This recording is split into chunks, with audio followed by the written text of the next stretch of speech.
Hello everyone, welcome to Glance academy.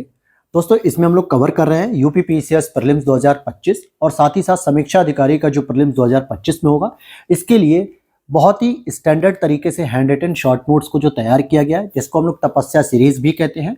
और इसी में एनवायरनमेंट के लगभग 11 लेक्चर हमने कंप्लीट कर लिए। आज हमारा ये लेक्चर नंबर 12 होगा, जिसमें आज हम लोग पढ़ेंगे बायोडायवर्सिटी। क्या पढ़ेंगे? जैव विविधता। और ये पूरी तरीके से हैंड रिटन नोट्स के तौर पे आप प्लेलिस्ट में जाके तपस्या नोट्स की पूरी क्लास को देख सकते हैं, जहां पे वर्ल्ड ज्योग्राफी वगैरह भी कंप्लीट हो गई है, एंशिएंट हिस्ट्री भी कंप्लीट है और एनवायरनमेंट भी जल्दी आपकी कंप्लीट होने वाली है। तो चलिए शुरू कर लेते हैं आज के लेक्चर को। और अगर चैनल पे पहली बार हो तो प्लीज चैनल को कर देना सब्सक्राइब और साथ ही साथ हमारे टेलीग्राम चैनल को जरूर ज्वाइन कर लेना।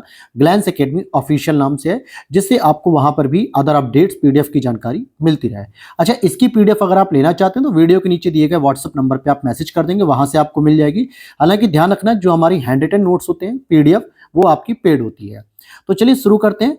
बायोडायवर्सिटी जो लास्ट टॉपिक हमारा था, ये हम लोग पढ़ रहे थे। लास्ट में हम लोगों ने बायोम को शुरू किया था और बायोम के अंतर्गत हमें पढ़ना था कि बायोम की जो जैव विविधता होती है, इसके बारे में हमें डिस्कस करना था कि ये क्या है। क्योंकि हम लोगों ने किसे कहते हैं ये पढ़ लिया था, स्थलीय बायोम के प्रकार पढ़ लिए थे और स्थलीय बायोम के यहाँ पे डिफाइन भी कर लिया था। लेकिन जैव विविधता क्या होती है, उससे पहले हमें ये समझना होगा कि बायोम की जो जैव विविधता है, उससे पहले कि असल में जैव विविधता कहते किसे है। तो यहां पर ये देखना होगा कि जो जैव विविधता का जो संबंध होता है दोस्तों, वो कहीं ना कहीं प्रत्येक बायोम से होता है। क्योंकि ऐसा नहीं है कि एक ही बायोम की जो जैव विविधता होगी वही सभी की होगी। जैव विविधता, इसका सिंपल सा जो अर्थ अगर हम निकालते हैं, अर्थात कि जैविक घटकों की विविधताएं कितनी हैं। कोई एक ऐसा क्षेत्र, या जिसे हम बायोम भी कह सकते हैं, या फिर हम जिसे पारिस्थितिकी तंत्र कह सकते हैं, इकोसिस्टम, या फिर वैसे तो बायोम ही कहा जाएगा, क्योंकि बहुत सारे इकोसिस्टम मिलकर बायोम को तैयार करते हैं। और एक बायोम में कितनी अधिक मात्रा में जैविक घटक रह रहे हैं, जीव जंतु रह रहे हैं, पशु पक्षी रह रहे हैं, ह्यूमन रह रहे हैं, स्पीसीज रह रहे हैं, इन सभी विविधताओं को देखते हुए ही कहा जाता है जैव विविधता, यानी बायोडायवर्सिटी। बायो मतलब बायोटिक कंपोनेंट, जिसके अंतर्गत सांस लेने की प्रक्रिया, भोजन बनाने की प्रक्रिया, भोजन ग्रहण करने की प्रक्रिया सभी कुछ शामिल होती है। इसे ही आम भाषा में हम जैव विविधता कहते हैं। इस तरीके से शब्दों को तोड़ना आप भी सीखेंगे। और इसका तात्पर्य क्या होता है, जैव विविधता के अंतर्गत हम लोग आनुवंशिक विविधता के अध्ययन की बात करते हैं कि कितने प्रकार से हम आनुवंशिक रूप से एक दूसरे से अलग हैं या एक है। अगर मैं बताऊं, स्टडी के तौर पे कहा जाता है कि 99.9% हम सभी ह्यूमन एक जैसे हैं। हम सभी ह्यूमन एक जैसे हैं। केवल और केवल 0.1% में ही हम सभी में कुछ कुछ डिफरेंसेस हैं। जैसे जेनेटिक जो रिसर्च की गई थी, अध्ययन किया गया था, उसमें यह रिजल्ट आया कि 99.9% ऑल स्पीसीज, ह्यूमन की, जानवर की नहीं, ह्यूमन की, वो सेम है।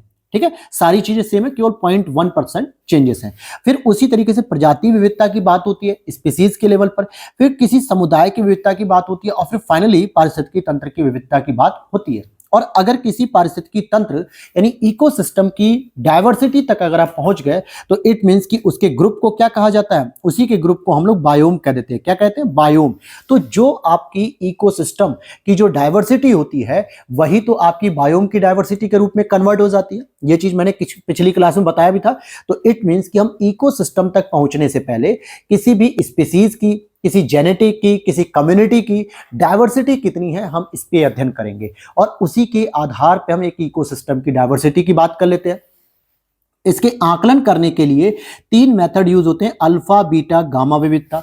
फिर निर्धारित करने वाले कारक कौन से होते हैं, इसका महत्व क्या होता है, और इसमें जो ह्रास के प्रभाव हो रहे हैं या कारण कि क्यों जैव विविधता में गिरावट देखने को मिल रही है, उसका संरक्षण कैसे किया जाए। तो ये टॉपिक आपका करंट अफेयर से रिलेटेड हो जाता है, या फिर जो मेंस आंसर राइटिंग के आपके नोट्स बने होते हैं एनवायरमेंट के, उसमें भी आपको ये देखने को मिल जाता है। तो चलते हैं टॉपिक पे हम अपने। सबसे पहले आपको, जैसे यहां पे देखिए ये वर्ड दिए हुए हैं, डिफाइन किया गया है कि विविधताएं किसे कहते हैं। भैया, किसी क्षेत्र विशेष के अंतर्गत पाया जाने वाला अंतर डाइवर्सिटी कहलाता है। जैसे मान लेते हैं कि अगर हम किसी एक जगह पर रह रहे हैं, वहां पर आप देखोगे कुछ लोग, बुजुर्ग लोग भी रह रहे हैं, कुछ महिलाएं रह रही हैं, कुछ पुरुष रह रहे हैं, कुछ विभिन्न धर्मों के लोग रह रहे हैं। तो हम क्या कहते हैं कि भाई ये जो एरिया है, ये जो लोकेशन है, ये बहुत विविधताओं वाला लोकेशन है। या भारत को क्या कहा जाता है? विविधताओं वाला देश कहा जाता है, क्योंकि यहाँ पे विभिन्न धर्मों के लोग रहते हैं, विभिन्न समुदाय के लोग रहते हैं, विभिन्न जाति के लोग रहते हैं, विभिन्न लिंग के लोग रहते हैं। मतलब महिला भी है, पुरुष भी है, ट्रांसजेंडर भी हैं, लेस्बियन भी हैं, सभी लोग हैं, बुजुर्ग भी हैं, बच्चे भी हैं, सबके अलग अलग कल्चर, सबकी अलग अलग जरूरतें हैं। तो कहने का मतलब हो गया कि एक क्षेत्र विशेष, इट मींस भारत के कंपोनेंट्स में अगर हम बात करें तो भारत में विविधता है। और अगर हम पाकिस्तान की बात करते हैं तो पाकिस्तान में विविधताएं कम देखने को मिलती है, क्योंकि वो एक मुस्लिम सेंट्रिक कंट्रीज है, मुस्लिम सेंट्रिक कंट्री है, यानी कि मुसलमान ज्यादा वहां पे रहते हैं। एक जैसा कल्चर, एक जैसे त्योहार, एक जैसे पहनावे, एक जैसा खान पान, एक जैसी बोलचाल, ये सारी चीजें। That's clear. तो जितना अधिक डायवर्सिटी होने के लिए जितना अधिक अंतर होगा उतनी अधिक डायवर्सिटी होगी, जितने अधिक डिफरेंसेस होंगे।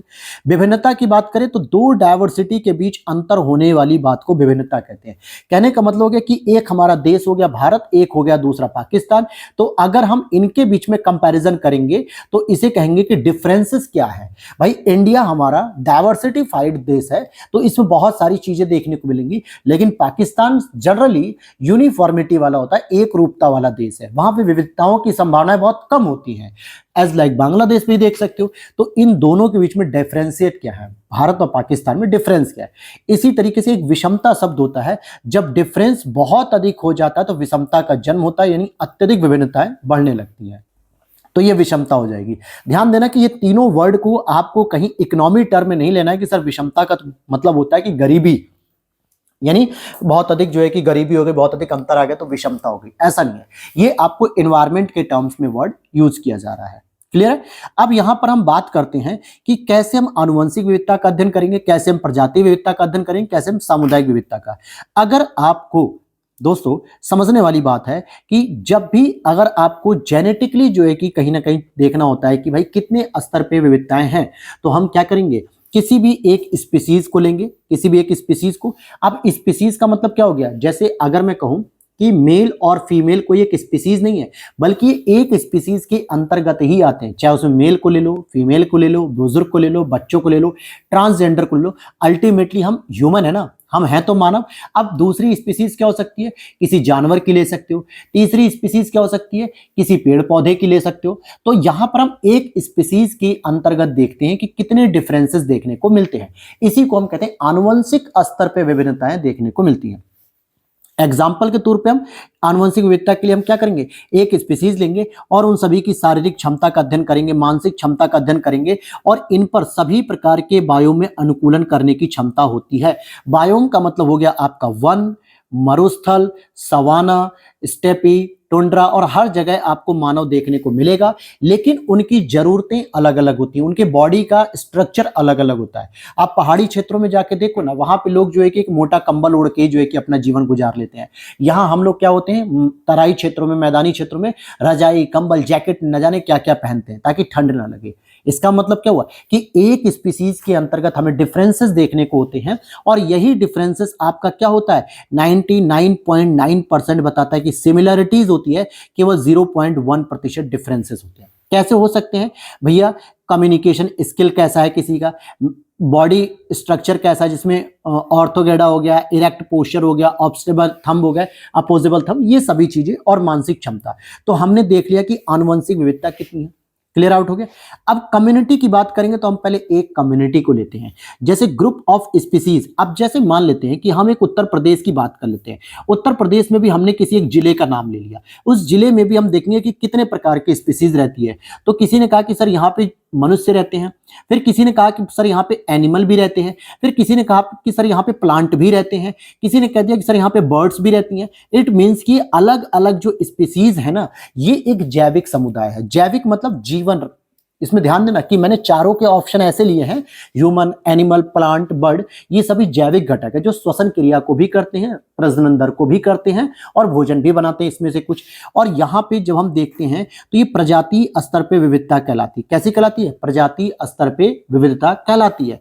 इसी को हम कहते हैं स्पीसीज डायवर्सिटी। तो ये हो गया जेनेटिक और ये हो गया प्रजातीय विविधता। इसका सीधा आंसर देखोगे, जितनी अधिक प्रजातियां होंगी उतनी ही अधिक विविधता होगी, और जीरो की ओर वैल्यूज आएगी, और जितनी कम प्रजाति होगी उतनी कम विविधता होगी, और इसकी वैल्यू एक की तरफ आएगी।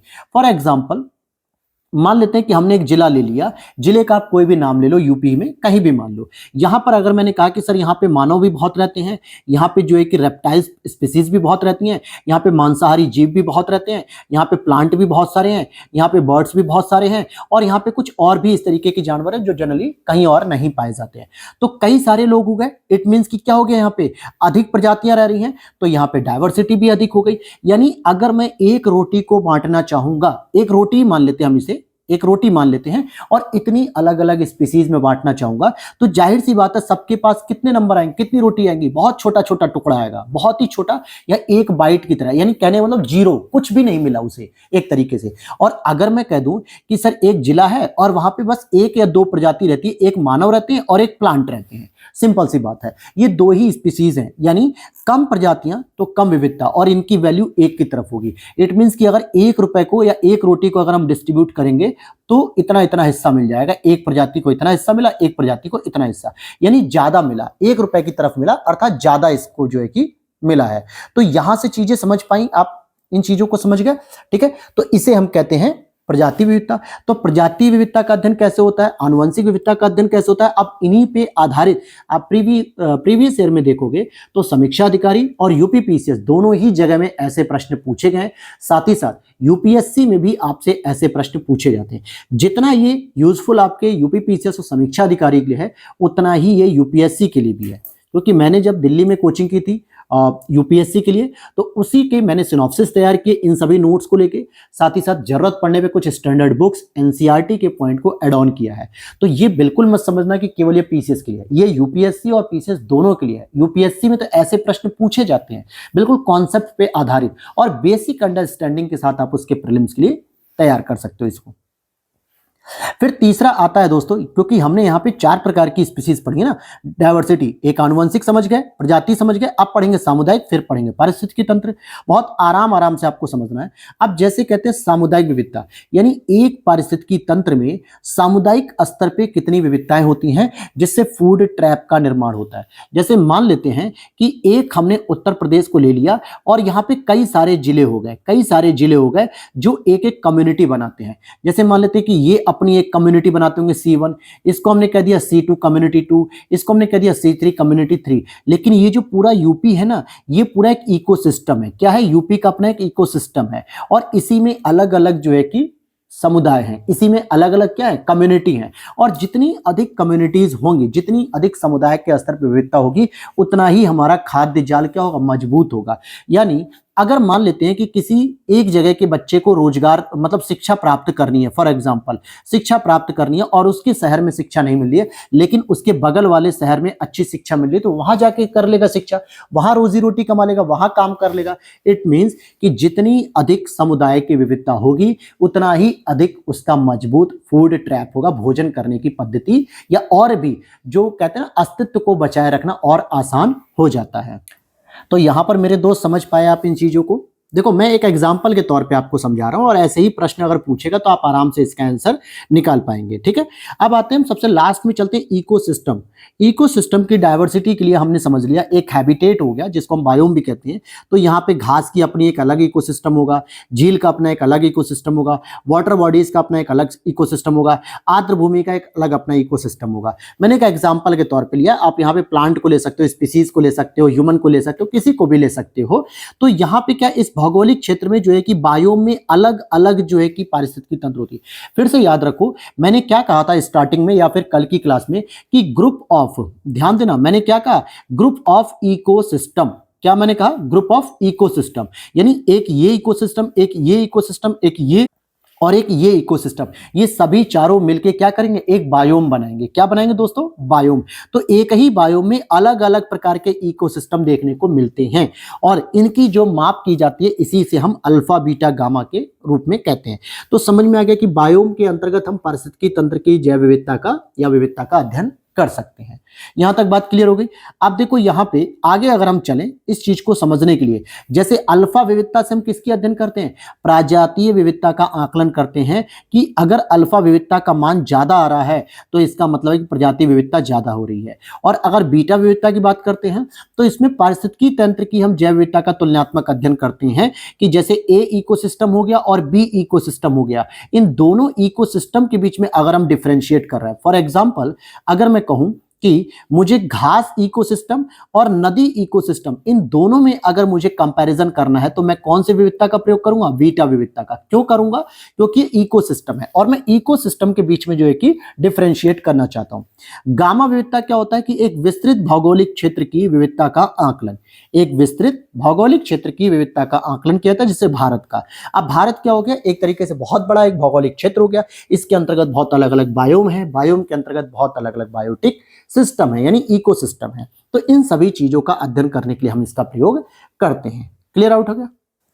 अब यहां पर अगर हम बात करते हैं कि जैव विविधता का अध्ययन, ठीक है, जैव विविधता का अध्ययन आनुवंशिक स्तर पे, प्रजातीय स्तर पे, सामुदायिक स्तर पे और पारिस्थितिकी तंत्र के स्तर पे किया जाता है। हमने बात क्या की कि हम बायोम की अगर हम जैव विविधता की बात कर रहे हैं तो बायोम की शुरुआत किससे होती है, ग्रुप ऑफ इकोसिस्टम, और इकोसिस्टम की शुरुआत किससे होती है, जब हम उसमें जैविक और अजैविक घटकों के बीच में एक इंटरेक्शन देखते हैं। इट मीन्स कि वहां पे आपको स्पीसीज की डायवर्सिटी, कम्युनिटी की डायवर्सिटी, ठीक है, इन सभी की डायवर्सिटी का अध्ययन करते हुए आप इकोसिस्टम के डायवर्सिटी तक पहुंचते हैं। और कोई प्रजाति अगर एक दूसरे से भिन्न है आनुवंशिक स्तर पे तो हम कहेंगे आनुवंशिक विविधता। जैसे कि मानव, जिसमें शारीरिक, मानसिक क्षमता, समायोजन की क्षमता अलग अलग होती है। जैविक समुदाय की विविधता का अध्ययन करने के लिए हम प्रजातीय स्तर पे क्या करते हैं, 0 से 1 के मध्य आकलन करते हैं। अगर 0 की तरफ वैल्यू आ रही है तो इसका मतलब वहां पे बहुत सारी स्पीसीज है, अगर 1 की तरफ वैल्यू आ रही है तो इसका मतलब वहां पे बहुत कम स्पीसीज है।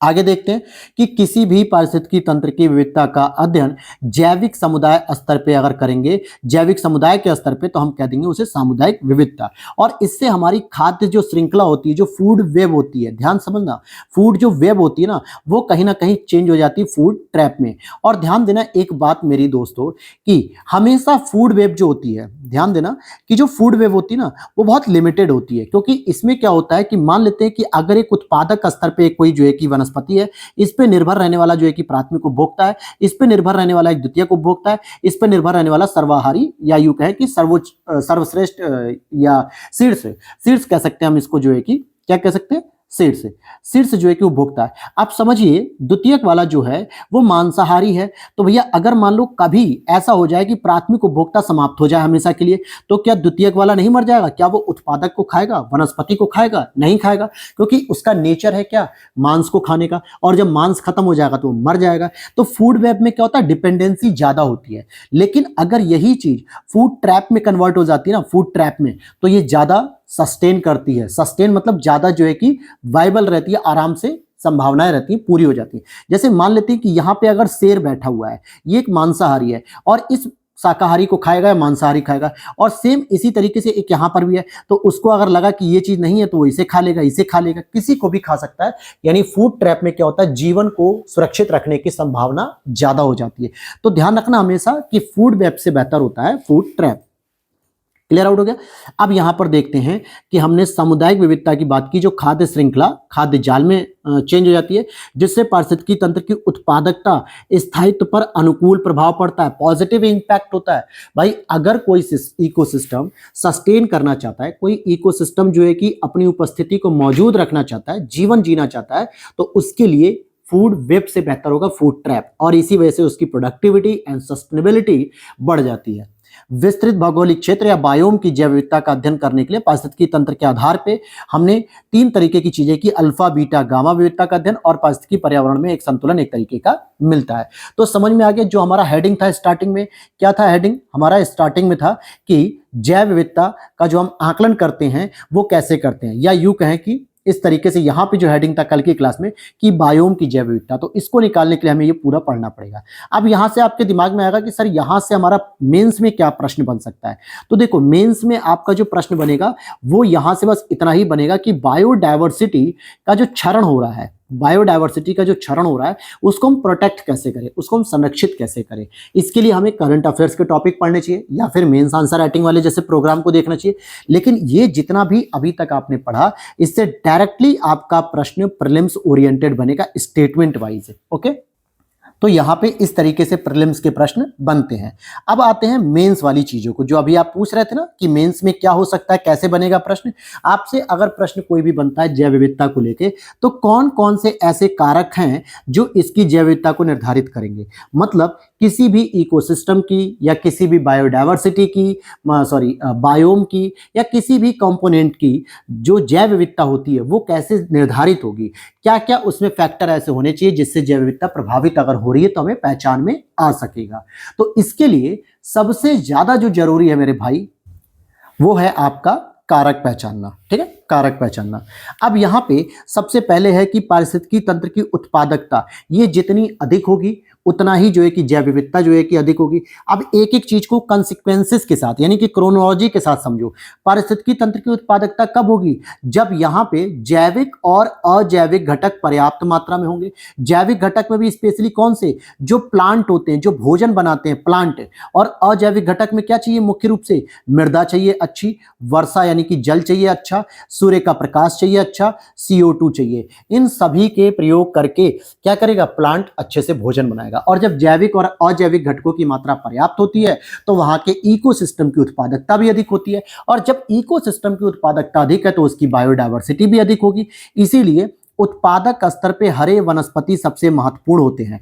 और प्रकाश संश्लेषण जितना अधिक होगा, जितना अधिक ये भोजन बना पाएंगे, उतनी ही अधिक उत्पादकता होगी। इसीलिए आपसे अगर 0 डिग्री अक्षांश से लेकर 90 डिग्री अक्षांश तक की बात अगर पूछी जाती है तो सबसे अधिक जो डायवर्सिटी होती है, जो सबसे अधिक प्रोडक्टिविटी होती है, वो 0 डिग्री के आसपास होती है। क्योंकि यहाँ पे धूप या सूर्य का प्रकाश पर्याप्त मात्रा में मिलता है, बरसात भी पर्याप्त मात्रा में होती है, पोषक तत्व भी मिल जाते हैं। इस वजह से आप देखोगे कि 0 डिग्री से 10 डिग्री के आसपास बहुत घने घने जंगल देखने को मिलते हैं। चाहे वो अंडमान निकोबार के आसपास देख सकते हो या फिर साउथ अमेरिका में अमेजन के जंगल देख सकते हो। इससे क्या समझ में आया कि जहां पे प्रकाश संश्लेषण ज्यादा होगा वहां पे आपकी प्रोडक्टिविटी ज्यादा होगी। तो 0 डिग्री से 90 डिग्री नॉर्थ या साउथ या फिर मैदानी क्षेत्र से पर्वतीय क्षेत्रों की ओर जब जाओगे तो टेम्परेचर में आएगी कमी।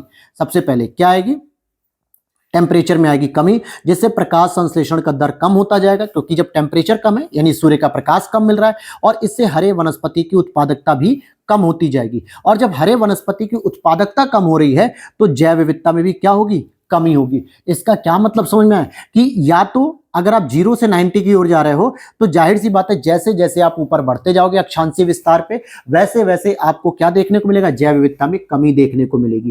क्योंकि वहां पे बरसात कम होगी, टेम्परेचर कम होगा, उत्पादकता कम होगी। ठीक है, या फिर अगर आप मैदानी क्षेत्र से पर्वतीय और पहाड़ी क्षेत्रों में जा रहे हो, वहां पर भी ये संभावनाएं देखने को पूरी तरीके से मिलेंगी। और इसीलिए लिखा है कि इसी प्रकार अगर अधिक वर्षा से कम वर्षा के क्षेत्रों में जाओगे तो प्राकृतिक वनस्पति की सघनता में आने वाली कमी, सघनता का मतलब घने जंगल से हल्के फुल्के जंगल होने की वजह से पारिस्थितिकी तंत्र की उत्पादकता में कमी आएगी और जैव विविधता में भी कमी आएगी। तो समझ में आ गया मेरे दोस्त की पारिस्थितिकी तंत्र की उत्पादकता कैसे निर्धारित हो रही है, प्रकाश संश्लेषण से निर्धारित होती है। अर्थात प्रकाश संश्लेषण का मतलब है कि टेम्परेचर में कमी या ज्यादा, अगर कमी है तो फिर कमी होगी, ज्यादा है तो ज्यादा। दूसरा जो है कि वर्षा से निर्धारित होता है। क्लियर हो गया। दूसरे पॉइंट की ओर देखते हैं कि खाद्य श्रृंखला अगर जटिल होने पर खाद्य जाल में बदल जाती है। मैंने फिर वही बताऊंगा कि जो मैंने अभी ऊपर आपको बताया था कि फूड वेव अगर चेंज हो जाती है फूड ट्रैप में, किस में चेंज हो जाती है, फूड ट्रैप में, तो सामुदायिक विविधता बढ़ने लगती है। और जब सामुदायिक विविधताएं बढ़ जाती हैं तो प्रजातियों को अस्तित्व बनाए रखना आसान हो जाता है। जो अभी मैंने एग्जाम्पल आपको बताया था शेर का, या जो द्वितीयक उपभोक्ता है जो पूरी तरीके से मांसाहारी है, अगर वो प्राथमिक उपभोक्ता समाप्त हो जाते तो प्लांट नहीं खाएगा, डायरेक्ट पेड़ पौधे नहीं खाएगा, क्योंकि उसका वो गुण ही नहीं है, वो उसका नेचर ही नहीं है। तो वो कैसे करेगा, वो भी फिर मरने लगेगा, है ना, वो भी मरने लगेगा। इट मींस कि अगर प्रजातियों को अस्तित्व बनाए रखना है तो सामुदायिक विविधता अधिक करनी होगी। जैसे समुद्री बायो में मैंने क्या पढ़ाया था आपको, याद होगा परसों के लेक्चर में मैंने यही तो पढ़ा था कि मछलियां वहीं ज्यादा मिलेंगी जहां प्रवाल है, और अगर प्रवाल भी मरने लगे तो वहां की मछलियां भी मरने लगती हैं, वो शैवालों को नहीं खाती हैं। फिर इसका मतलब है कि प्रजातियों को अपना अस्तित्व बनाए रखना है तो अलग अलग समुदायों की विविधता होनी चाहिए, चाहे शैवाल की हो, प्रवाल की हो, इन सभी चीजों की जरूरी है। क्लियर है? आगे देखते हैं यहाँ पे भौगोलिक अवस्थिति का संबंध भी जैव विविधता से होता है। अब जैसे संक्रमण जोन एक क्षेत्र होता है आर्द्र भूमि, किसे कहते हैं आर्द्र भूमि, तो आप यहां पर देख सकते हो फॉर एग्जांपल जो आर्द्र भूमि होती है वो अगर मैं आपको दिखाना चाहूं तो ये मुख्य रूप से जल का क्षेत्र और स्थल खंड का जो क्षेत्र होता है इनके बीच में एक संक्रमण जोन होता है इकोटोन, जिसे हम कहते हैं इकोटोन। ये वाला जो एरिया होता है यही आर्द्र भूमि कहलाता है। क्या कहलाता है? आर्द्र भूमि। इसीलिए जितनी भी आर्द्र भूमि है आप वहां पे एक प्रमुख विशेषता देखोगे कि स्थल खंड होने के साथ साथ वाटर भी होता है वहां पे, वाटर बॉडीज, जिसे हम लोग कह सकते हैं दलदली रूप में ये जाना जाता है। किस रूप में जाना जाता है? दलदली रूप में से जाना जाता है। अब आगे चलते हैं तो यहां पर देखोगे कि समुदाय विविधता जो औसत से अधिक होती है, यहां पे कैसे होती है? औसत से अधिक होती है। तो यहाँ पर ये चीज आपको समझ में आ गई मेरे भाई। तो भौगोलिक अवस्थिति भी बहुत मैटर करती है। इसी प्रकार भूमध्य सागरीय जलवायु प्रदेश में एक से अधिक प्राकृतिक प्रदेश का अतिक्रमण से पारिस्थितिकी विविधता औसत से अधिक होती है। क्यों ऐसा कहा जा रहा है? भूमध्य सागरीय जलवायु प्रदेश की मैं बात कर रहा हूँ, भूमध्य सागरीय जलवायु प्रदेश जो कि मुख्य रूप से 35 डिग्री से 45 डिग्री के आसपास होती है। अब अगर किसी ने वर्ल्ड ज्योग्राफी की क्लास नहीं देखी है तो शायद वो नहीं समझ पाएगा कि भूमध्य सागरीय जलवायु तो खुद अपने आप में एक जलवायु प्रदेश है। यहाँ एक से अधिक कैसे प्राकृतिक प्रदेश का अतिक्रमण हो रहा है भैया? तो यहाँ कई अलग अलग जलवायु प्रदेश का वो मिलती है, विशेषता मिलती है। जैसे मरुस्थलीय विशेषता भी मिल जाती है, स्टेपी की विशेषता मिल जाती है, ब्रिटिश तुल्य जलवायु प्रदेश की विशेषता मिल जाती है, सवाना की विशेषता मिल जाती है।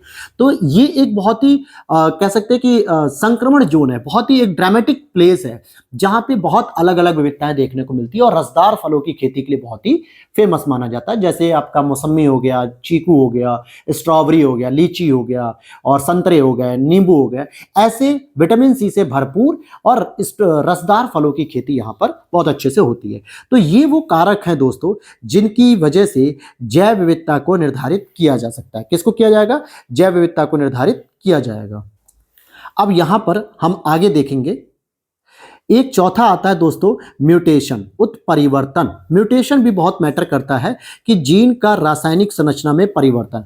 जैसे क्या होता है, अब आपको एक चीज समझानी है मेरे को। जैसे मान लो कि अभी हम क्या चल रहे हैं, अभी हम किस स्थिति में चल रहे हैं। जैसे अगर हम अपने पिताजी से जो है कि पैदा हुए और हमारे से हमारे बच्चे पैदा होंगे, इसका मतलब है कि लगभग जो है कि हमारे और हमारे पिताजी के बीच में 99.1% सिमिलैरिटीज होगी, हमारे बच्चों में भी सिमिलैरिटीज होगी, हमारी 7 पीढ़ियों में सिमिलैरिटीज देखने को मिल सकती है, उससे ज्यादा भी, क्योंकि हमारे अंतर्गत कोई जीन परिवर्तन नहीं हुआ। लेकिन अचानक से हमारा कोई जीन परिवर्तन हो जाए और हम पेड़ पे उछल कूद करना शुरू कर दें, हम पेड़ पे बैठ के रहना शुरू कर दें, यानी हमारे अंदर कोई ऐसी एक्टिविटी करने का एक नया जीन आ जाए जिसको हम लोग पहले कभी नहीं देखा हमने किसी पीढ़ी में, तो उसे कहते हैं उत्परिवर्तन यानी म्यूटेशन हो जाना। अब यहां पे आनुवंशिक क्षमता पर यह अनुकूल प्रभाव भी डालता है और अस्तित्व संभाव्यता आसान कर देता है। वहीं वंशाणुकी क्षरण से प्रजाति की प्रतिरोधक क्षमता भी कम होने लगती है। तो कहने का मतलब है कि म्यूटेशन आप पे अनुकूल प्रभाव भी डालती है और प्रतिकूल प्रभाव भी डालती है, दोनों ही तरह के प्रभाव डालते हैं। अतः म्यूटेशन जैव विविधता में वृद्धि एवं ह्रास दोनों के कारण बनते हैं। और ये बहुत इंपॉर्टेंट पॉइंट है दोस्तों। कई बार होता है लोगों को कि केवल और केवल म्यूटेशन को लोग नेगेटिव में देखते हैं कि यार म्यूटेशन हो गया यानी कि जीव परिवर्तन हो गया, जीन परिवर्तन, तो कहीं ना कहीं नकारात्मक क्षरण देखते हैं, लेकिन उसके पॉजिटिव इंपैक्ट भी होते हैं। समझ में आ गई बात यहाँ पे। अब ये जैसे पर्यावरण संबंधी मुद्दे ये जो है कि करंट अफेयर्स में पढ़ना है आपको, और ये समाधान वगैरह ये सब चीजें वहीं पढ़नी है। अब आते हैं आगे टॉपिक पे, वन और प्राकृतिक वनस्पति। अब इसी में एनवायरनमेंट पे हम ऐड ऑन करते जाएंगे, क्योंकि ध्यान से समझो मेरे भाई, हमने बायोम का एक हेडिंग पढ़ा था। बायोम के अंतर्गत हमने 6 प्रकार के बायोम पढ़े थे, जिसमें वन थे, मरुस्थल था, सवाना था, टुंड्रा था, इन सभी के बारे में पढ़ा।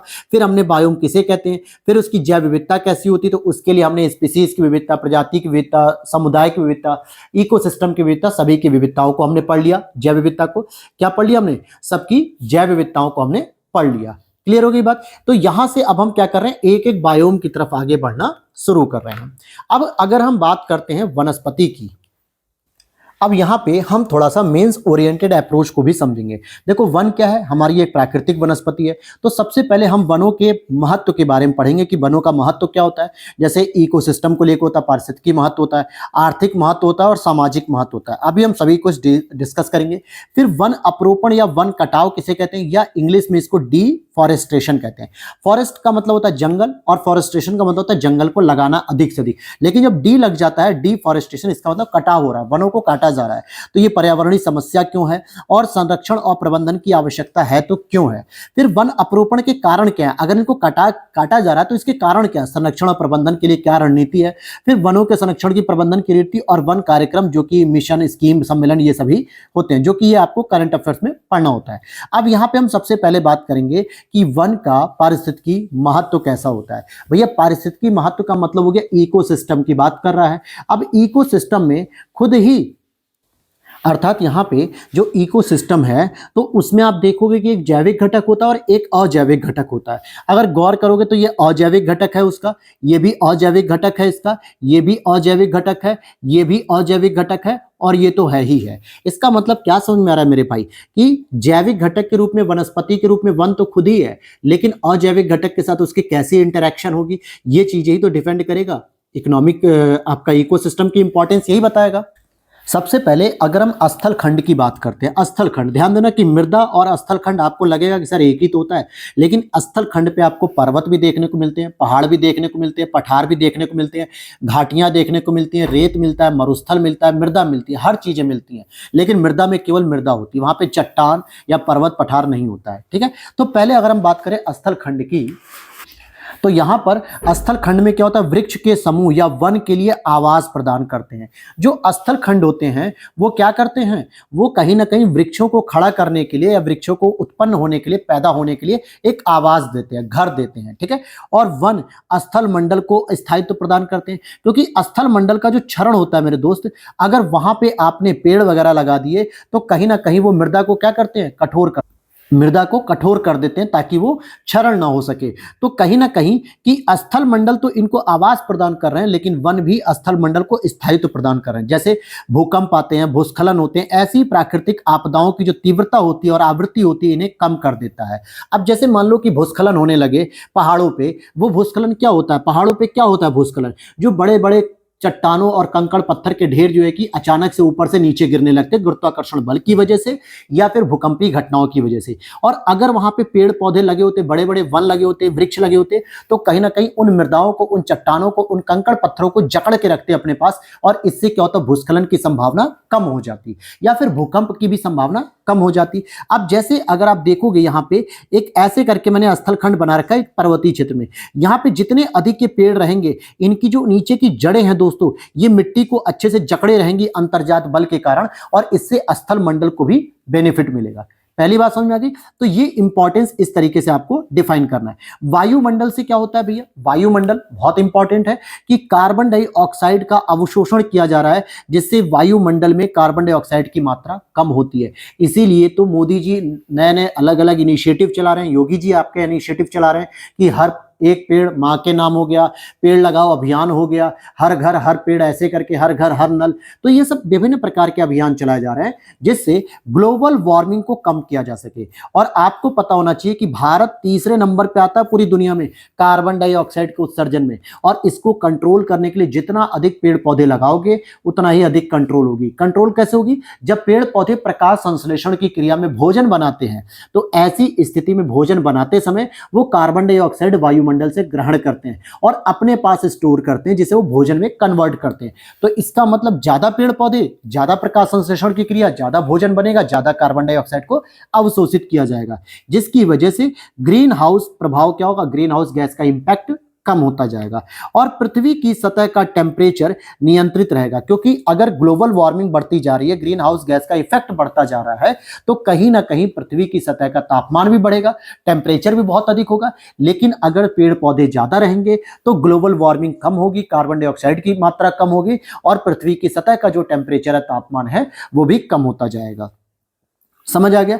अब ऑक्सीजन के निष्कासन से वायु की स्वच्छता भी वृद्धि होगी। भैया ऑक्सीजन की मात्रा हमारे यहाँ फिक्स है 21%, नो डाउट आपको मिल रही है 21%, लेकिन जितना अधिक प्रकाश संश्लेषण की क्रिया में भोजन बनेगा उतना ही अधिक ऑक्सीजन रिलीज होगी। क्योंकि ये बिहार के पीसीएस पेपर 2020 या 19 में शायद पूछा गया था कि बाई प्रोडक्ट क्या है। इसको पूछा गया कि बाई प्रोडक्ट क्या है प्रकाश संश्लेषण की क्रिया में, तो भैया ऑक्सीजन, क्योंकि ये प्रोडक्ट के रूप में निकलता है लेकिन मुख्य प्रोडक्ट नहीं होता, इसलिए इसको बाई प्रोडक्ट या उप उत्पाद भी कहते हैं। और इसी को कार्बन सिंक कहा जाता है, CO2 के अवशोषण करना वन के द्वारा, तो कार्बन सिंक इसी को कहता है। अभी आपने देखा होगा कि 10-15 दिन पहले जो है कि एक रिपोर्ट आई, हमारी नई वाली रिपोर्ट आई, फॉरेस्ट रिपोर्ट 2023 के नाम से, और उसमें कार्बन सिंक की मात्रा को भी अब एब्जॉर्व किया जा रहा है और नोटिसेबल किया जा रहा है। यानी कि सरकार भी ये देख रही है कि हम जो पेड़ पौधे लगा रहे हैं, हम जो अभियान लगाने के लिए लोगों को मोटिवेट कर रहे हैं, पब्लिक को, उसके द्वारा जो प्रयास किया जा रहा है,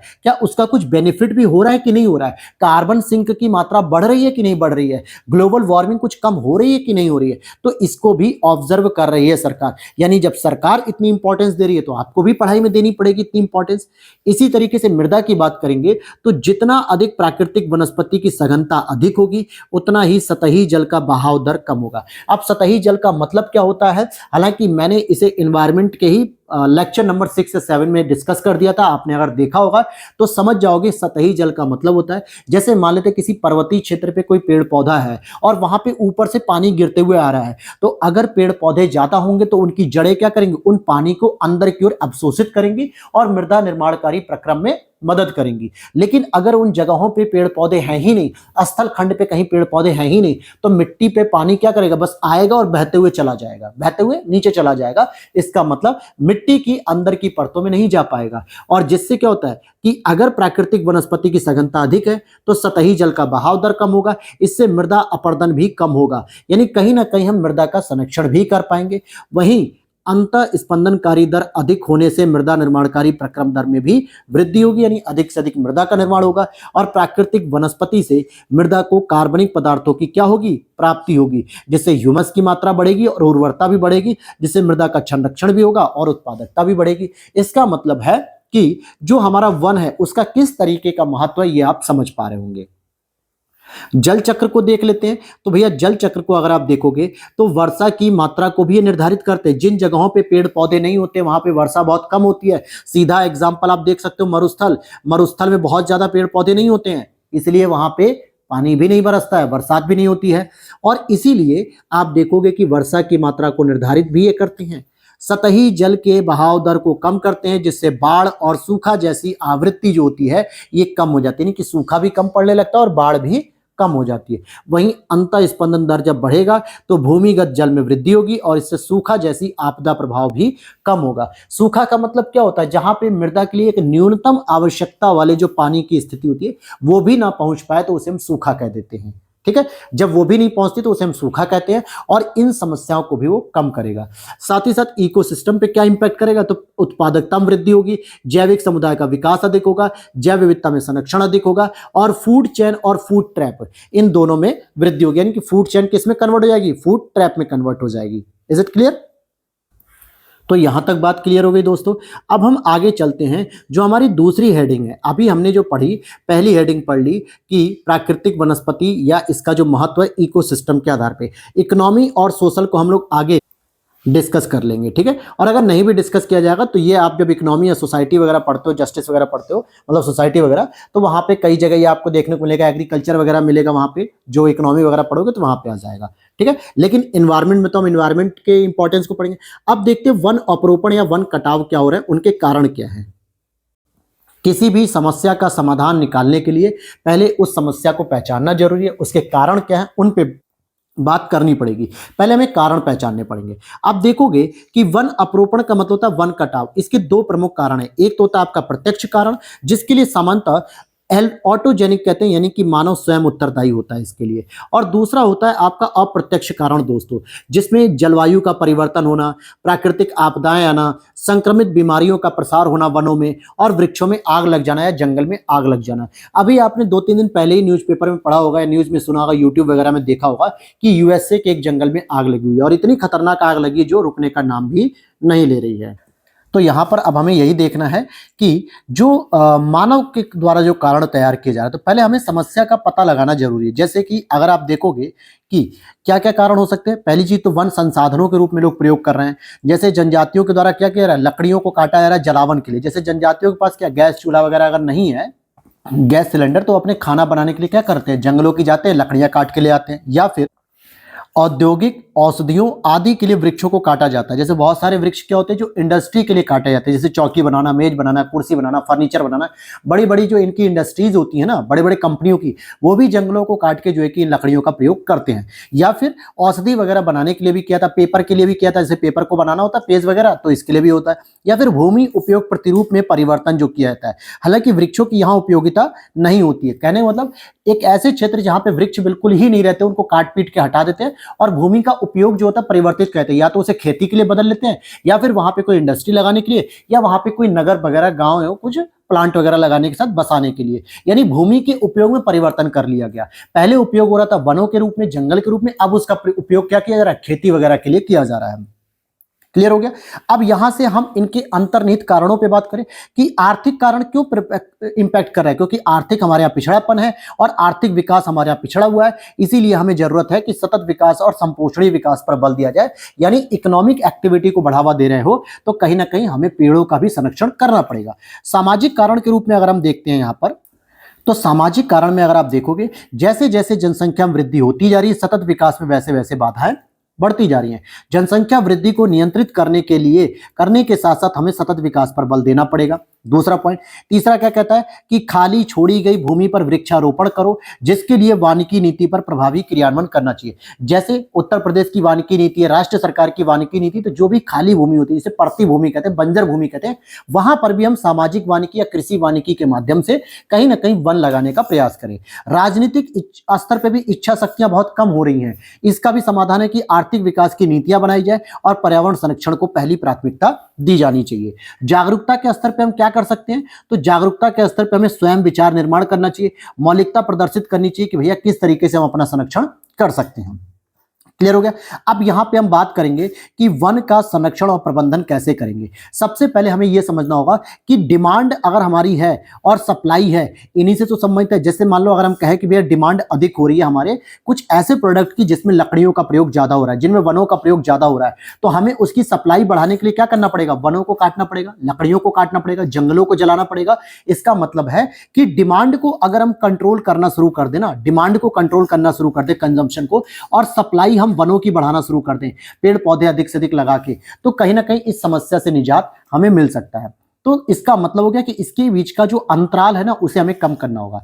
सबसे पहले हमें क्या करना चाहिए कि दुरुपयोग पर नियंत्रण करो। भैया दुरुपयोग कैसे रुकेगा, जागरूकता बढ़ाओ, संसाधनों पर निश्चित शुल्क लगाओ और क्रय क्षमता के आधार पर टैक्स का प्रावधान करो। यानी कि कोई व्यक्ति या कोई परिवार अगर लकड़ी या लकड़ी से बने निर्मित सामानों को जो है कि सबसे अधिक डिमांड कर रहा है, सबसे अधिक जो है कि उसकी खरीद कर रहा है, तो जाहिर सी बात है उसकी सप्लाई करने के लिए कंपनी क्या करेगी, लकड़ियों को काटेगी, पेड़ों को काटेगी।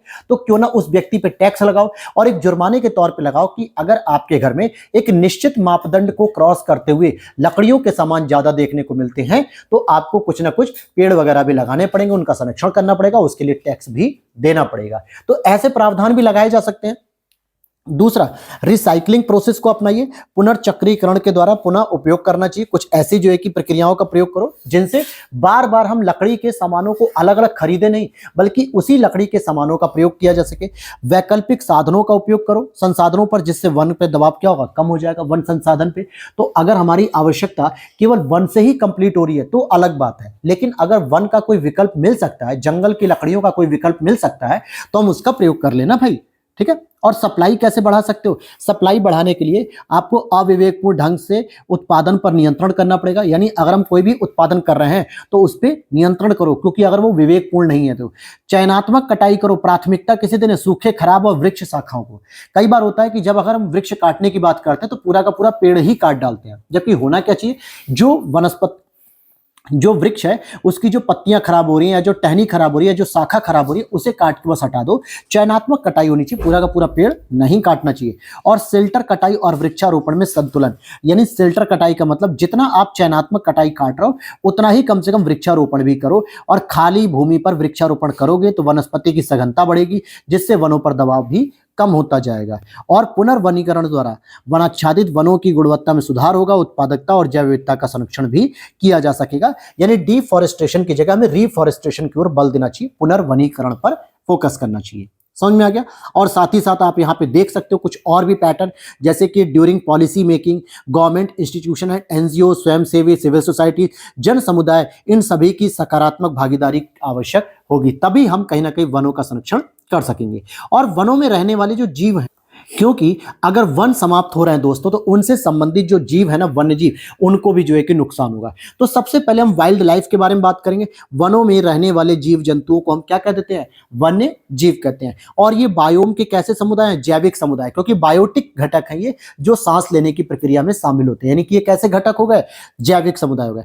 पर्यावरण के साथ अनुकूलन करके ये अपने अस्तित्व को बनाए रखने में सफल होते हैं, पारिस्थितिकी तंत्र की उपभोक्ता होते हैं। ये कौन है? वन्य जीव। ये वनों में रहने वाले जीव जंतु हैं, जैविक समुदाय हैं, पर्यावरण के साथ अनुकूलन करते हैं और पारिस्थितिकी तंत्र में ये उपभोक्ता होते हैं। साथ ही साथ ये प्रत्यक्ष और अप्रत्यक्ष रूप से उत्पादक पर निर्भर होते हैं, हरे वनस्पति पर निर्भर होते हैं। चाहे अगर हम शेर की बात भी करें तो शेर भी वन पर निर्भर है, जंगलों पर निर्भर है। कैसे? क्योंकि शेर जिसको खाता है वो है हिरन, और हिरन जिसको खाता है वो है पेड़ पौधे। अगर पेड़ पौधे ही नहीं रहेंगे, वनस्पतियां नहीं रहेंगी, जंगल नहीं रहेंगे, वन नहीं रहेंगे, तो हिरन मर जाएगा। और जब हिरन मर जाएगा तो शेर को कुछ खाने के लिए नहीं मिलेगा। इसका मतलब है कि शेर भी अप्रत्यक्ष रूप से कहीं ना कहीं वनस्पतियों पर निर्भर है, और प्रत्यक्ष रूप से तो है ही है। ठीक है, तो ये बात समझ में आ गई यहाँ पे। और इसके महत्व की बात करेंगे तो फिर वही इकोसिस्टम वाला महत्व और इकोनॉमी महत्व की बात करेंगे, और सामाजिक महत्व। इकोसिस्टम में आप देखोगे तो फूड चेन का निर्माण करता है, फूड चेन का निर्माण करते हैं, पारिस्थितिकी तंत्र की उत्पादकता बढ़ती है इससे पर्यावरण और जैव विविधता की भी संरक्षण किया जा सकता है। आर्थिक महत्व की बात करेंगे तो इनके अंगों का प्रयोग किया जा सकता है वन्य जीवों के, जैसे मेडिसिन के लिए कर सकते हैं, ब्यूटी प्रोडक्ट के लिए। बहुत बार ऐसा होता है कि ब्यूटी प्रोडक्ट में कई बार आप देखोगे तो बहुत सारे जो है कि अगर डिटेल से आप पढ़ोगे, उनकी प्रोसेसिंग को पढ़ोगे, उनके मैन्युफैक्चरिंग प्रोसेस को, तो उसमें कई बार आपने पढ़ा होगा कि हाँ ऐसे ऐसे जो है कि पार्ट्स बॉडी के यूज किए जाते हैं, ऑर्गन्स यूज किए जाते हैं जानवरों के। ठीक है, और इससे क्या होगा? पारिस्थितिकी पर्यटन पर आधारित उद्योग को भी बढ़ावा हम दे सकते हैं। ये भी एक इकोनॉमिक बेनिफिट हो सकता है। जैसे हम टूरिज्म को डेवलपमेंट करते हैं, तराई क्षेत्रों में हो गया, नेशनल पार्क में हो गया, रामसर साइट में हो गया, ऐसी जगहों पे। और सामाजिक महत्व में देखोगे तो आर्थिक महत्व के कारण जैसे जनजातियां, गांव, शहर, इन सभी की लाइफ स्टाइल भी डिपेंड करती है इनसे संबंधित होकर। क्लियर हो गया। फिर यहाँ पे अभिशमन करने के लिए आपको क्या क्या करना होगा? तो मिशन है, परियोजना है, स्कीम है, कार्यक्रम, जो कि करंट अफेयर्स का पॉइंट हो गया। वन्य जीव अभ्यारण्य, राष्ट्रीय उद्यान, जैव मंडली, आरक्षित क्षेत्र, ये सभी आपको करंट अफेयर्स के अंतर्गत आपको पढ़ना होता है। क्लियर हो गया यहाँ पे। अच्छा, अब यहाँ पे आप एक पढ़ोगे कि संकट के कारण प्रभाव क्या होंगे, कि अगर इन पे संकट बढ़ता जाएगा तो क्या प्रभाव पड़ेगा। सबसे पहला इनका संकट क्या है कि अवैध व्यापार के लिए इनका शिकार होने लगेगा, कि साइट्स के नियमों व शर्तों के उल्लंघन किए जा रहे हैं, और प्राकृतिक पर्यावरण के नियमों का भी उल्लंघन करके हम क्या कर रहे हैं? सबसे अधिक इनको संकट में ला रहे हैं। वन अपरोपण, अगर वनों का कटाव किया जाएगा तो इसके कारण प्रत्यक्ष या अप्रत्यक्ष रूप से भी पूर्णतः उत्तरदायी है, क्योंकि जंगलों को अगर काटा जा रहा है तो कहीं ना कहीं इनके आवास खत्म हो रहे हैं, इनका घर खत्म हो रहा है, इनकी प्राकृतिक आवासों का विनाश हो रहा है। अगर आपका घर छीन लिया जाए तो आप कहाँ रहोगे? समस्या आएगी कि नहीं आएगी? प्रवासन की दिक्कत आएगी, पलायन होगा आपका। तो इसका मतलब हो गया कि वनों को अगर आप काट रहे हो तो कहीं ना कहीं ये भी एक प्रॉब्लम हो रहा है इनके लिए। साथ ही साथ प्राकृतिक आपदाओं के प्रभाव। अब सोचो, अभी अमेरिका में जंगल में आग लगी थी तो कितने सारे जीव जंतु उसमें जल के मर गए होंगे बेचारे, कितने सारे मर गए होंगे। और ये क्यों लगी, ये क्या लगी, वो अलग बात है, लेकिन नुकसान हुआ ना। आपने देखा होगा 2 साल पहले एक ऑस्ट्रेलिया की जंगलों में आग लगी थी और उसमें एक कंगारू के बच्चे को दिखाया गया था, जो तार थे ना, कटीले तार जो वनों को घेरे रखते हैं, उसमें जाके बेचारा वो चिपक गया। भागने का उसने प्रयास किया लेकिन उस कटीले तार में बेचारा चिपक गया और फंस गया, और उसी में वो बेचारा भुन गया, यानी कि जल के भुन गया। और इसकी फोटो बहुत वायरल हुई थी पूरी दुनिया में। इससे क्या समझ में आता है कि हम जीव जंतुओं के प्रति कितने संवेदनशील हैं, कितने नहीं, ये बहुत मैटर करता है। ठीक है, और साथ ही साथ अगर आप देखोगे वन्य जीव संरक्षण प्रबंधन संबंधी जो नियम कानून है उनका भी उल्लंघन हो रहा है, अर्थात सख्ती से इनका पालन नहीं किया जा रहा है, चाहे वो वन्य जीव संरक्षण अधिनियम हो या फिर साइट्स हो, ऐसे नियमों का भी उल्लंघन किया जा रहा है। और वन्य जीवों में संक्रमित बीमारियों का भी प्रसार होता है। अभी आपने देखा होगा कि गायों में जो है कि हमारे उत्तर प्रदेश या भारत में गायों में एक बीमारी चली थी, खुरपका मुंह पका, जिसमें खुर उनके पक जाते थे, जिससे जो है कि उनको चलने में दिक्कत होती थी, मुंह में जो है कि इंफेक्शन हो जाता था। तो ऐसे बहुत सारे जो है कि स्पीसीज में इन्फेक्शन होते हैं, तो ये भी इनके क्या हो गए, संकट के कारण हो सकते हैं, संकट के प्रभाव भी हो सकते हैं। अब हम संरक्षण और प्रबंधन की नीति की बात करेंगे। तो आपको संरक्षण करने के लिए क्या है, दो मेथड होते हैं, एक होता है इन सीटू मेथड, एक होता है एक्स सीटू मेथड। अब इन सीटू मेथड में क्या क्या हो सकता है कि उसके निकेत में ही उसे संरक्षण दिया है, कोई भी एक स्पीसीज है उसको उसी के आवास में संरक्षण दिया जाता है, उसे हम कहते हैं इन सीटू मेथड। और एक्स सीटू मेथड में क्या होता है, उसके अपने नेचुरल आवास से निकालकर किसी दूसरी जगह पे उसको संरक्षित किया जाता है। जैसे बोटेनिकल गार्डन यानी वनस्पतिक उद्यान हो गया, चिड़ियाघर हो गया जिसको हम जू कहते हैं, प्रजनन घर हो गया और जीन पूल सेंटर हो गए। ऐसे सेंटरों को हम एक्स सीटू मेथड कहते हैं, जहां पर उसके निकेत से बाहर निकालकर क्या कर रहे हैं, एक संरक्षण कर रहे हैं, कृत्रिम तरीके से निर्माण करके आवास का और उसका संरक्षण कर रहे हैं। क्लियर होगी बात। लेकिन अगर किसी हम जीव जंतु को उसी के निकेत में जो है कि दे रहे हैं, तो वो क्या हो जाएगा, वो एक तरीके से वहीं संरक्षित किया जाएगा। तो यहां तक ये बात समझ में आ गई दोस्तों। अब इसी में क्या होता है कि वन्यजीव अभ्यारण्य, राष्ट्रीय उद्यान और जैव मंडलीय आरक्षित क्षेत्र, इन तीनों के अंतर्गत अगर आप देखोगे तो इसे हम इन सीटू मेथड के अंतर्गत काउंट कर लेते हैं, कुछ एक्स सीटू मेथड में भी आ जाते हैं। सामान्यतः जो वन्यजीव अभ्यारण्य वाली चीजें हैं, तो अगर आप देखोगे इसमें हम विशिष्ट प्रजाति का संरक्षण करते हैं, और अगर वन्यजीव अभ्यारण्य और राष्ट्रीय उद्यान इन दोनों को काउंट करोगे तो इसमें मानवीय गतिविधि का कोई हस्तक्षेप नहीं होता है। लेकिन जैव मंडलीय आरक्षित जो क्षेत्र होता है, जो कि सबसे बड़ा क्षेत्र माना जाता है, इसको तीन पार्ट में डिवाइड किया जाता है। एक होता है कोर जोन, जो कि आरक्षित वन के रूप में जाना जाता है, जहां पे किसी भी प्रकार की मानवीय गतिविधियां नहीं हो सकती, जिसमें टूरिस्ट भी प्रतिबंधित होते हैं। फिर सेकंड वाला आपका जो आता है वो होता है बफर जोन, जो कि संरक्षित वन होता है, आरक्षित नहीं संरक्षित वन होता है। यहाँ पे वन संसाधनों का उपयोग तो कर सकते हो, इसकी अनुमति होती है, जैसे कि चयनात्मक कटाई या कृषि वगैरह आप कर सकते हो। तीसरा होता है सबसे बाहर आउटर जोन, जो कि भूमि उपयोग की नीति का प्रयोग हो सकता है, सतत विकास को प्राथमिकता भी दी जा सकती है, क्योंकि जैव मंडल दोस्तों बहुत बड़ा होता है। बायोस्फीयर रिजर्व जैसे हमारे यूपी में इंडिया में हमारे टोटल 18 हैं, और जिसमें से 12 यूनेस्को की साइट में लिस्टेड है। आप सोचो बड़े बड़े जो है कि पूरे बायोस्फीयर रिजर्व होते हैं, तो क्या आसपास के जो ग्रामीण जीवन है, जो आसपास के लोग रहने वाले हैं, उनके लिए भी तो ऐसा तो है नहीं कि आप बिल्कुल बफर जोन और सारे के सारे कोर जोन में कन्वर्ट कर दोगे। कुछ ऐसे एरिया होते हैं जो बफर और आउटर जोन के नाम पे जाने जाते हैं, और ऐसी जगहों पे इनका जो है कि विकास किया जाता है। तो उम्मीद करता हूं यहां पे पूरी चीजों को क्लियर कर दिया मैंने। अब यहां पे हम बात करेंगे मृदा की, जो दोस्तों आज क्लास हो गई काफी बड़ी, तो हम लोग कल पढ़ेंगे मृदा के बारे में, और मृदा कैसे अपर्दन हो रहा है, कैसे उसका लेटराइजेशन हो रहा है, क्या उसकी पारिस्थितिकी इंपैक्ट होगा, महत्व क्या है, सभी चीजों को हम लोग डिस्कस करेंगे। और रेगुलर आपको क्लास मिलती रहेगी, परेशान मत होइएगा। अब एनवायरमेंट खत्म करने के बाद अगला टारगेट क्या होना चाहिए आपके सामने, अभी इकोनॉमिक्स का ऑप्शन है, एंशिएंट हिस्ट्री कंप्लीट हो चुकी, मॉडर्न हिस्ट्री है, मिडिवल हिस्ट्री है, आर्ट एंड कल्चर है, साइंस है, इकोनॉमी है, जो आप बताएंगे उसको हम लोग शुरू कर देंगे। उम्मीद करता हूं वीडियो अच्छी लगी होगी तो लाइक कर देना, चैनल पे पहली बार हो तो सब्सक्राइब कर देना, और इसकी पीडीएफ आप पेड को खरीद सकते हैं, मतलब 8527594636। इस पे आप व्हाट्सअप करेंगे तो मेरी टीम से आप कांटेक्ट कर लेंगे, वहां पे मैसेज के थ्रू आप लिख दीजिएगा तपस्या नोट्स की पीडीएफ की अपडेट चाहिए, तो सारी इंफॉर्मेशन वहां पे मिल जाएगी। मिलता है नेक्स्ट वीडियो में। जय हिंद, जय भारत।